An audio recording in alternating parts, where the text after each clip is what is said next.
Remember, friends, emotions. They are powerful currents that can either carry us to peace or drag us into turmoil. It's easy to be overwhelmed by them, to let anger, fear, or sadness take over. But I want to share something with you today, a secret to mastering these emotions. The first lesson: you are not your emotions. It's great to have someone to share your adventures with. Many years ago, I too struggled with my emotions. I remember a time when anger would control my actions and sadness would weigh me down. But through years of deep contemplation, I realized something profound. Emotions are like visitors, passing through our mind. They are not permanent, nor do they define us. So, how do we master emotional management? The first step is to acknowledge your feelings without judgment. Too often we label emotions as good or bad. We resist what we don't like and cling to what we do. But in reality, both joy and sadness, love and anger, are part of the human experience.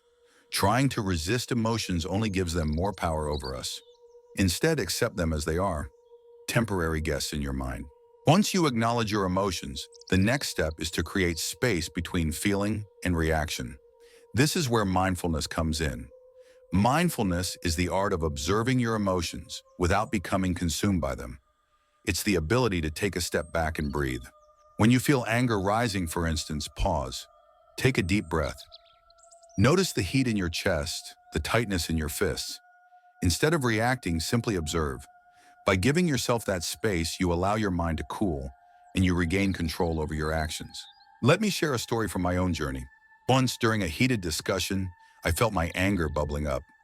My heart raced, my voice grew louder, and in that moment I wanted to argue, to prove myself right.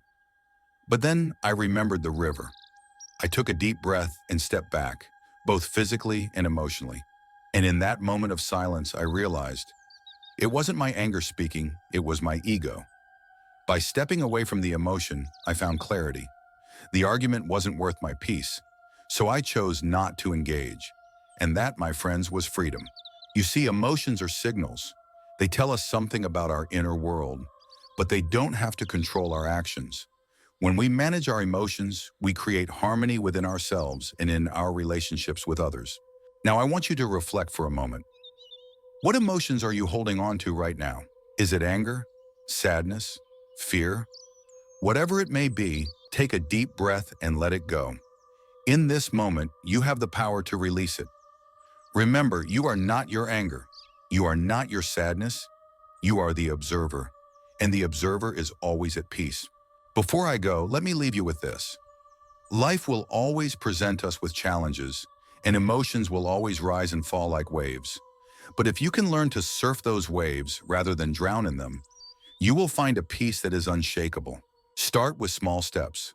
Practice observing your emotions without acting on them.